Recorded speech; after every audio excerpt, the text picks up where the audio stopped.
Saying you're ambitious is almost like saying you're obsessed with control. We set goals and use the law of attraction because really what we want deep down is just to be the captain of our own ship. And there's nothing wrong with wanting that, but no matter how hard you steer or how much fuel you put in the engine, you'll never be the master of the current or the weather. You may be the master of your ship, but you'll never be the master of the ocean.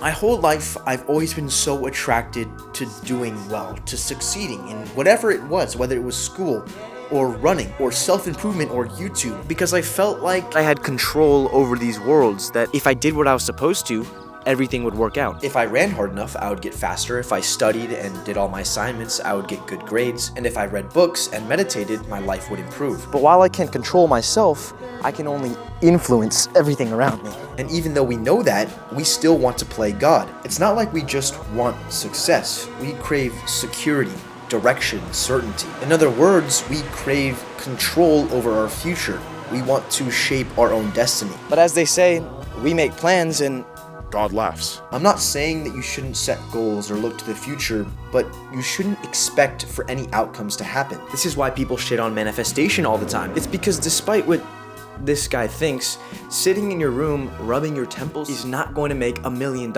appear in the bank account. But let's be completely honest with ourselves. Even if you think manifestation is cringe, everything that you put your faith in doesn't guarantee success in the same exact way manifestation doesn't. Not even faith in God means you are going to achieve what you want, because you don't have full control. And while you may be the most influential factor, you're not the deciding factor. Sometimes, even when you do everything you can, it doesn't work out. This doesn't mean that the path wasn't worth taking, it just means you didn't get to where you wanted to be.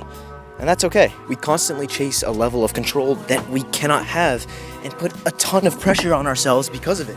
The truth is, no matter how much we try to bend the world to our will, we will always be somewhat at the mercy of things we cannot control. This video is not here to tell you to just give up and not try as hard as you can.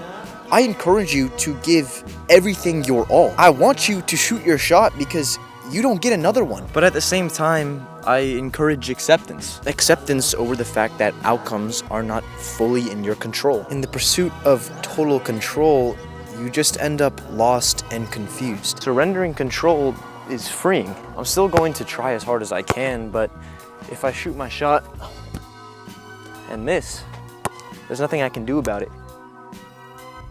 So, in whatever you do, I commend the enjoyment of life, because there is nothing better for a person under the sun than to eat and drink and be glad. Then joy will accompany them in their toil all of the days of the life God has given them under the sun. That's fire. Take full control of what you can, forget about everything you can't, and regardless of outcomes, find joy in what you have in the now. Oh, and as always, never stop improving.